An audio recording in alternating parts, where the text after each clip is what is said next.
Туылған өлкесі Италия болғанымен, біз оны Қазақстанда да өте керемет жасай аламыз. Ендеше видеоны соңына дейін қараңыздар, мен сіздерге өзімнің жасау тәсілімен бөлісетін боламын.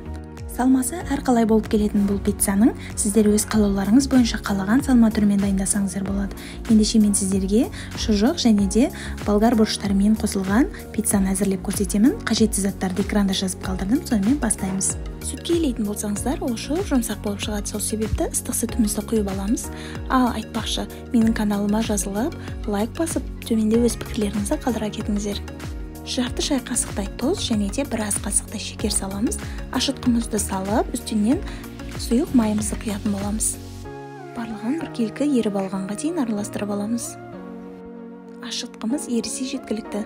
Барлығы біркелкі араласып болған соң, үстінен жоғары сұрыпты ұн салатын боламыз.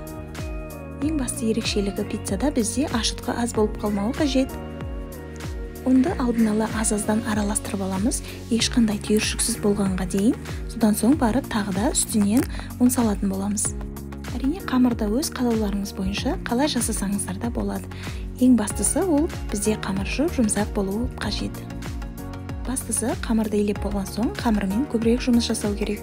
Яғни қолымыздың көмегімен көбірек илеуіміз қажет. Ол тынық әрі біркелкі, өте әдемі қамыр болып шығатын болады.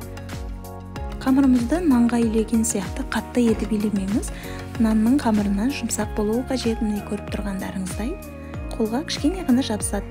Ендеше қамырымыздың үстін жабып, жылы жерге көтерілгенге дейін алып қоямыз. Қамырдың қатты нан сияқты ашып, көтерілуін күтпеңіздер, жарты сағат жеткілікті.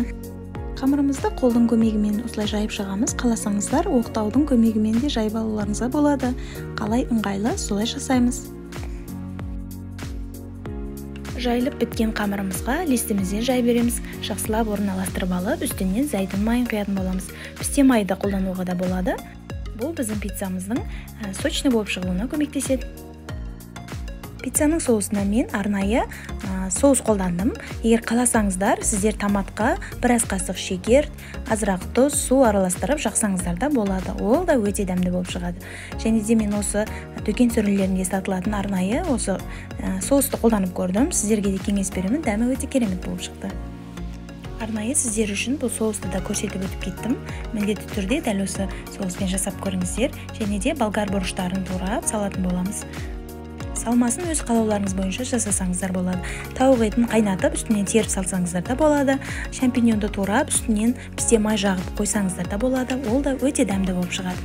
Ең маңызды зат, пиццаның сырыны арнайы пицца үшін арналған түрін алып қосыңыздар. Ол біздің сырымыздың созылмалы болып шығуы үшін моцарелла сырларын қолдансаңыздар болады. Және де сулугуни сырлары да өте дәмді болып шығады. Видеода мен екі түрлі сыр қолдандым. Біреуі моцарелла, ал екіншісі үйдегі арзан сыр. Оны да қосып жіберсеңіздер болады, әрине өз қалауларыңыз бойынша. Және де үстінен шұжықтарымызды жұқа етіп турап, үстінен теріп шығамыз. Қызып тұрған пешімізде 280 градуста 15-20 минутта дайын болады. Мінекей біздің туылған өлкесі Италия болғанымен, Қазақстанда да керемет жасауға болатын рецептегі пиццамыз дайын. Ендеше каналға лайк басып, өз пікірлеріңізді қалдыруларыңызға болады. Мен міндетті түрде әрбір комментарийға жауап беремін. Және де каналға тіркелуді ұмытпаңыздар.